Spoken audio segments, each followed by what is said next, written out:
हाँ, फाइनली आज काम से थोड़ा फ्री हुआ हूँ। इतने दिनों से कितना सारा काम पड़ा हुआ था। आज तो घर जाके रिलैक्स से सोऊंगा। दीदी का कॉल इस वक्त, चलो बात करता हूँ। हेलो दीदी। हेलो राजेश, क्या कर रहा है तू? कुछ नहीं दी, मैं तो ऑफिस में था। आप सुनाइए, आज कैसे कॉल किया, वो भी इस टाइम पर? तू तो फोन लगाता नहीं है मुझे, तो मैंने सोचा मैं ही लगा लूं। तुझे तो याद आती नहीं है मेरी। नहीं दीदी, ऐसी बात नहीं है। मैं आपको याद करता हूँ, जब टाइम मिलता है तो लगाता भी हूँ कॉल। और सुनाइए, घर में सब कैसे हैं? सब ठीक है। अच्छा सुन, मैंने जो तुझे बोला था, तूने किया क्या? क्या बोला था दीदी आपने? भूल गया तू? अच्छा अच्छा, वो बात। नहीं दीदी, मैंने बात तो नहीं की अभी तक। मेरी हिम्मत ही नहीं हो रही है उससे बात करने की। आप तो जानती हैं ना कि कैसी है वो। मेरी बात कभी नहीं मानेंगी, इसलिए मेरी हिम्मत ही नहीं हो रही है। अरे तू कैसी बातें कर रहा है? तुझे एक ना एक दिन बात तो करनी पड़ेगी ना। मैंने उस दिन तुझे कितना समझाया था, फिर भी तू सुनने का नाम नहीं लेता है। एक मैं भी एक औरत हूँ, मुझे पता है कि उस पर क्या बीतेगी, लेकिन धीरे धीरे करके सब कुछ ठीक हो जाएगा। तू टेंशन मत ले, एक बार भाभी से बात तो कर। तू अपनी बातों से मुकर नहीं सकता है। तूने माँ को प्रॉमिस किया था, वो भी मरते वक्त, तू इस घर का वारिस जरूर लाएगा। अब क्या तू माँ की आखिरी इच्छा भी पूरी नहीं करेगा? माँ तो चली गई है हम सबको छोड़कर, लेकिन उसका मन तो यही कह रहा होगा ना कि तूने उसकी बात नहीं मानी। अगर तू बात नहीं मानेगा तो बता, उनकी आत्मा को शांति कैसे मिलेगी? दीदी देखिए, पहले तो मैं खुद भी नहीं चाहता था, लेकिन जब से माँ से प्रॉमिस किया है तो मैं चाहता हूँ कि उनकी ये आखिरी इच्छा थी तो मैं उसे जरूर पूरा करूँ। लेकिन क्या बताऊँ, मेरी हिम्मत ही नहीं हो रही है सोनम से कहने की।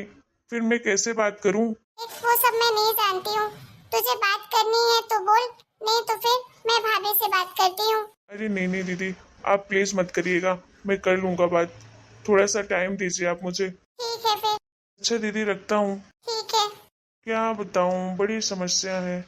कुछ समझ नहीं आ रहा, आखिर करूँ तो करूँ क्या। पूनम कभी नहीं मानेगी मेरी बात, और वैसे भी कौन सी औरत है जो अपने पति के लिए इतनी बड़ी कुर्बानी देगी। खैर, बात तो करनी पड़ेगी। माँ की आखिरी इच्छा तो मुझे किसी भी हाल पर पूरी करनी ही पड़ेगी। चलो घर जाता हूँ, घर जाकर ही उससे बात करता हूँ। अरे राजेश जी, आप आ गए ऑफिस से? अरे तुम्हें दिखाई नहीं दे रहा है क्या? आ गया हूँ। ये क्या, आप कैसे बात कर रहे हैं मुझसे? अरे कैसे कर रहा हूँ, अच्छे से तो कर रहा हूँ। अच्छा सॉरी, मुझे लग रहा है आपका मूड अच्छा नहीं है आज। खैर कोई बात नहीं, आप जाइए फ्रेश हो जाइए, हम साथ में मिलकर खाना खाते हैं। फिर मैंने आज आपकी सारी फेवरेट चीजें बनाई है खाने में। ठीक है। पता नहीं आज ये ऐसा बिहेव क्यों कर रहे हैं, आखिर बात क्या है? हो सकता है ऑफिस में काम ज्यादा रहा होगा, इसकी वजह से परेशान होंगे। कोई नहीं, धीरे धीरे करके उनका मूड ठीक हो जाएगा। मैं हूं ना उनका मूड ठीक करने के लिए। ये हाथ का खाना खाएंगे ना, वैसे भी उनका टेंशन यूं ही दूर हो जाएगा। चलो जल्दी से खाना लगाती हूँ। देखिए जी, मैंने आपकी फेवरेट चीज बनाई है, छोले भटूरे, और आपके चेरी वाले पास्ता भी। ठीक है। कैसा खाना बनाया तुमने? छोले में तो नमक ही नमक है, और भटूरे में कितना ऑयल है। मुझे ऐसा खाना खिलाकर मारना चाहती हो क्या? क्या कह रहे हैं जी, मैंने तो अच्छे से बनाया था। मैंने टेस्ट भी किया था, नमक तो बिल्कुल ही नहीं था। फिर आपको ज्यादा नमक क्यों लग रहा है? अच्छा, तो मैं झूठ बोल रहा हूँ? खाना बनाना तो तुम्हें आता नहीं है, और बनाएगी छोले भटूरे। ये तुम तो सिंपल खाना ही बना दो, उतना ही बहुत है। तुम ही खा लो अपने ये छोले भटूरे, मैं जा रहा हूँ सोने। ये जी, बिना खाना खाए आप सोने मत जाइए। मुझे नहीं खाना है, तुम ही खाओ। ऐसा मत कहिए, मैं आपके लिए कुछ दूसरा खाना बना देती हूँ। प्लीज आप 5 मिनट वेट करिए ना, मैं आपको बना कर लाती हूँ अभी खाना। इस तरह से खाली पेट मत सोइए। भूख नहीं है। भगवान, मैंने तो नमक ज्यादा नहीं डाला था, और मुझे अभी भी नहीं लग रहा है ज्यादा नमक। ये तो मुझसे भी ज्यादा नमक खाया करते थे, फिर ये ऐसा क्यों कह रहे हैं? अचानक से आज इनको इतना ज्यादा नमक कैसे लग रहा है? बिना खाना खाए ही सो गए।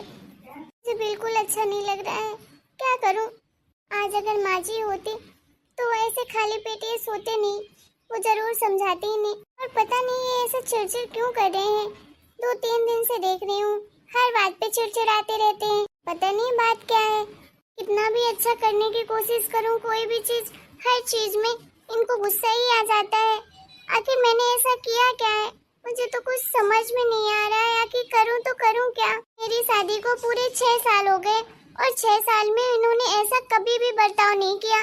बस अभी 2-3 दिन पहले से ऐसा बर्ताव कर रहे हैं मेरे साथ। आखिर क्यों? पहले तो ये बिल्कुल ऐसे नहीं थे।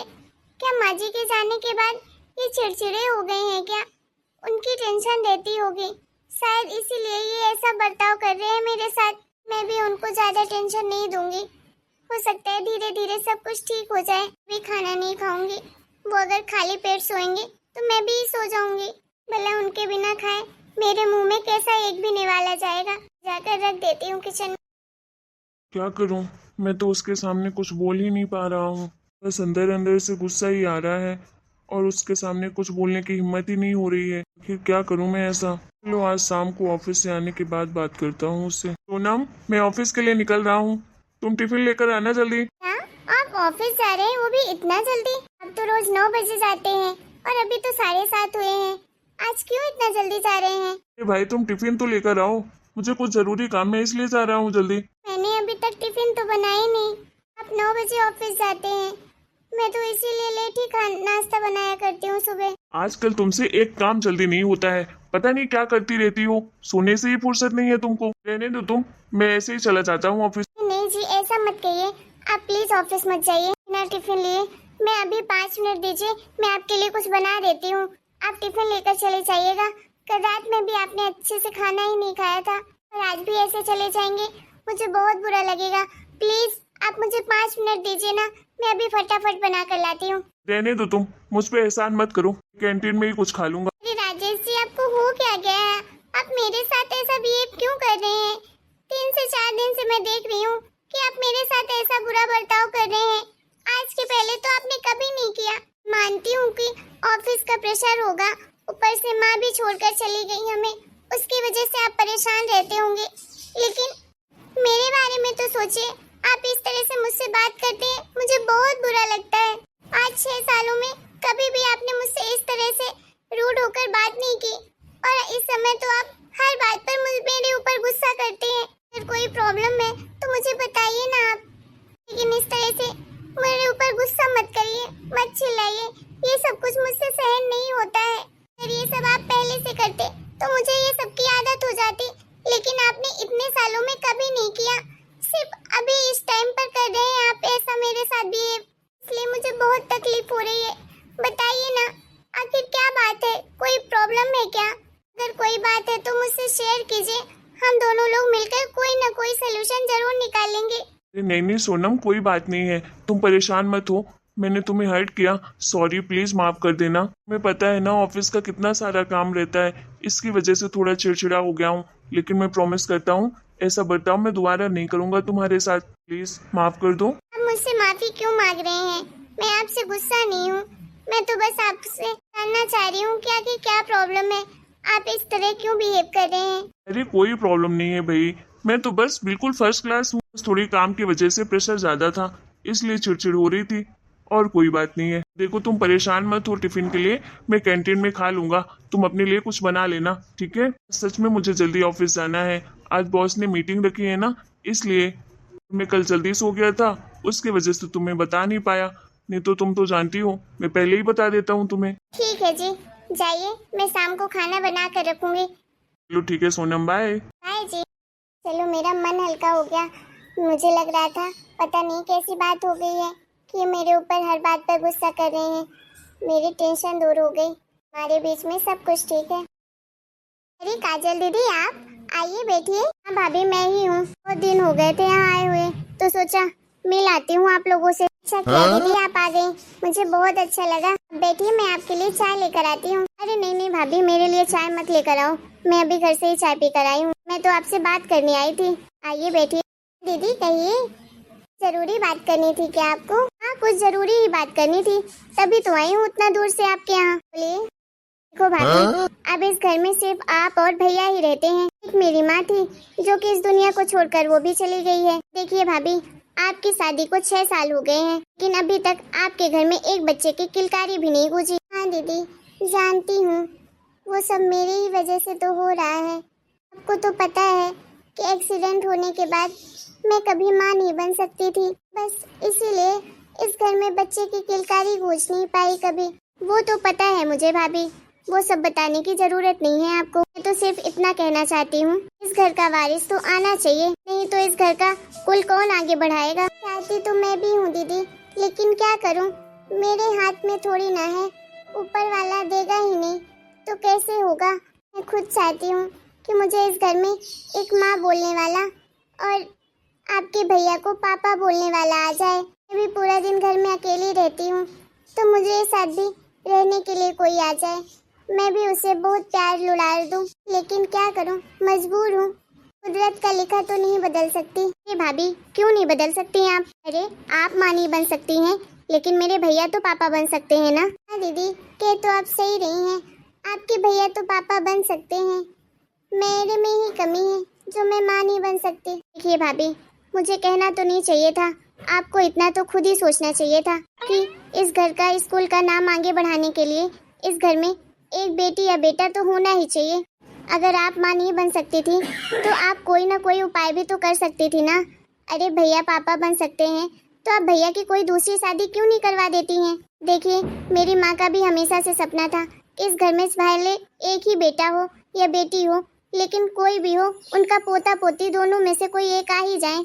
लेकिन उनके जीते जी ये सब तो नहीं हो पाया, लेकिन उनकी आखिरी इच्छा थी कि इस घर में पोती या पोते जरूर कोई आए एक। कहना क्या चाहती हैं दीदी, साफ साफ बता दीजिए। तो बस ये कहना चाहती हूँ कि मेरी माँ की आखिरी इच्छा पूरी होनी चाहिए। आप लोगों को उस बारे में सोचना चाहिए। राजेश को बोलो कि वो दूसरी शादी कर ले, तभी ये पॉसिबल हो पाएगा। पर दीदी, आप तो जानती हैं कि कौन सी भला ऐसी औरत होगी जो अपने पैरों पर खुद ही कुल्हाड़ी मारेगी। अपने इस घर में मैं अपनी ही सौतन लेकर आऊं। देखो भाभी, अब चाहे आप अपने बारे में सोच लो, चाहे भैया के बारे में सोच लो, अगर आप इस घर के बारे में सोचती हो, भैया से प्यार करती हो, उनके खुशी के बारे में सोचती हो, तब तो आपको ये सब करना ही पड़ेगा। और अगर आप सिर्फ अपने बारे में सोचती हो, खुद के लिए ही जीती हो, तो फिर आपकी मर्जी, कर क्या सकते हैं। नहीं दीदी, ऐसी बात नहीं है, मैं आपके भैया को अपनी जान से ज्यादा प्यार करती हूँ, इसीलिए तो मैं उन्हें किसी के साथ बांट नहीं सकती। अरे दीदी आप। अरे आ गया राजेश? हाँ, मैं आई थी, भाभी से कुछ मुझे जरूरी बात करनी थी। तू तो बोल नहीं पा रहा था अभी तक, इसलिए मैंने सोचा अब मुझे ही करनी पड़ेगी, वही बात कर रही थी। भगवान, पता नहीं दीदी क्या करेंगी, क्या क्या बोला होगा, कुछ समझ नहीं आ रहा। और सोनम को कितना हर्ट हो रहा होगा, कैसे पूछूं दीदी के सामने। बोलो भाभी, सिर्फ अपने बारे में ही सोचोगी या अपने पति के बारे में भी सोचोगी? उसकी खुशियों का भी ख्याल है आपको? वो क्या चाहता है? देखिए दीदी, मुझे उनका भी ख्याल है और अपना भी ख्याल है, मैं इसमें कुछ नहीं बोलना चाहती हूँ। अगर राजेश जी दूसरी शादी करना चाहते हैं तो बिल्कुल कर सकते हैं, वो मेरी तरफ से बिल्कुल आज़ादी है उन्हें। मतलब मैं कौन होती हूँ उन्हें रोकने वाले? और मुझे कोई ऐतराज नहीं है उनकी दूसरी शादी से। राजेश जी, मेरी तरफ से कोई प्रॉब्लम नहीं है, आप अगर चाहते हैं दूसरी शादी करना तो बिल्कुल कर सकते हैं। आप मेरे बारे में मत सोचिएगा, मैं किसी न किसी तरह से अपने मन को मना लूंगी। हाँ, तकलीफ होगी मुझे, क्योंकि मैंने आपसे बहुत प्यार किया है, मैं आपको किसी के साथ बांट नहीं सकती हूँ, लेकिन क्या कर सकती हूँ, किस्मत में जो लिखा होता है वही होता है। अरे सोनम, तुम इस तरह से रो मत, मैंने अभी हाँ नहीं की है, लेकिन मैं क्या करूँ, मैंने माँ से प्रॉमिस किया था, उनकी आखिरी इच्छा थी ये, वो चाहती थी कि उनका कोई अपना पोता हो तो इस घर का वंश आगे ले जाए। अब इस घर के वंश की ही बात है तो इसका कोई दूसरा रास्ता भी तो हो सकता है, या फिर शादी करना ही दूसरा रास्ता है। अरे आजकल तो कितना कुछ होने लगा है, कितनी टेक्नोलॉजी आ गई है, कोई अनाथ आश्रम से बच्चा भी तो गोद ले सकते हैं ना, वो भी तो हमारा ही बेटा कहलाएगा। अगर हम उसे पालेंगे पोसेंगे पढ़ाएंगे लिखाएंगे तो वो भी तो हमारा बेटा ही कहलाएगा ना, हम भी उसके माँ बाप ही कहलाएंगे। अरे भाभी, कैसी बातें कर रही हो आप? अरे अनाथ बच्चा क्या पता किस खानदान का है, कैसा है, और हम उसे अपने घर लेकर आ जाएंगे, अपने घर का नाम देंगे। कुछ भी बोल रही हो आप, मतलब आप अपने लिए कुछ भी कर सकती हो, आपको तो सिर्फ लगता है अपने आप से ही प्यार है और किसी से नहीं। दीदी आप ये क्या कह रही हैं? तो कह रही हूँ। ये दीदी आप बिल्कुल सही नहीं कर रही हैं, अरे कुछ भी बोले जा रही हैं। अरे सोनम सही तो कर रही है, मैंने तो इसके बारे में सोचा ही नहीं। अरे सोनम ने जो बोला उसमें गलत क्या है? अरे इस तरह से मुझे कोई दूसरी शादी भी नहीं करनी पड़ेगी और मुझे पापा कहने के लिए इस घर में बच्चा भी आ जाएगा और इस घर का वंश भी आगे चलेगा। क्या प्रॉब्लम है इसमें? वो भी लगता है पागल हो गया है बीबी के प्यार में। नहीं दीदी, मैं पागल नहीं हुआ हूँ, मैं समझदारी वाली ही बातें कर रहा हूँ। देखिए, आपको भी ये पता है कि मैं सोनम से कितना प्यार करता हूँ, और मैं अगर बच्चे के लालच में किसी लड़की से शादी भी कर लिया, लेकिन मैं क्या भरोसा कि मैं उसे अपना पाऊँ कि नहीं। इस तरह से उस लड़की की जिंदगी बर्बाद हो जाएगी ना। बच्चा गोद लेने में क्या प्रॉब्लम है? अरे, अगर बच्चा गोद लेंगे उसे भी उसके माँ बाप का प्यार मिल जाएगा, और हमें भी अपना बच्चा मिल जाएगा। पूनम, प्लीज तुम रो मत, मैं अब दूसरी शादी नहीं करूंगा। दोनों मिलकर बच्चा गोद लेंगे और उसे अपना नाम देंगे। हम कल ही चलते हैं अनाथ आश्रम। ठीक है जी, थैंक यू सो मच जो आपने मेरी फीलिंग समझी।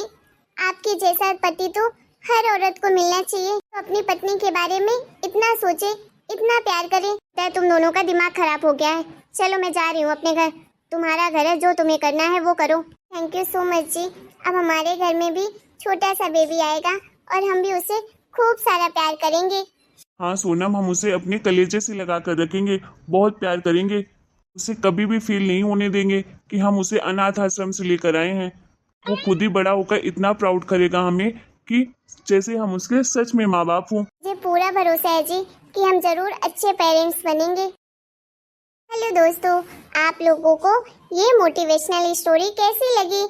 अगर स्टोरी पसंद आई है तो प्लीज वीडियो को लाइक करें, शेयर करें, कमेंट करें और हमारे चैनल को सब्सक्राइब करना बिल्कुल ना भूलें।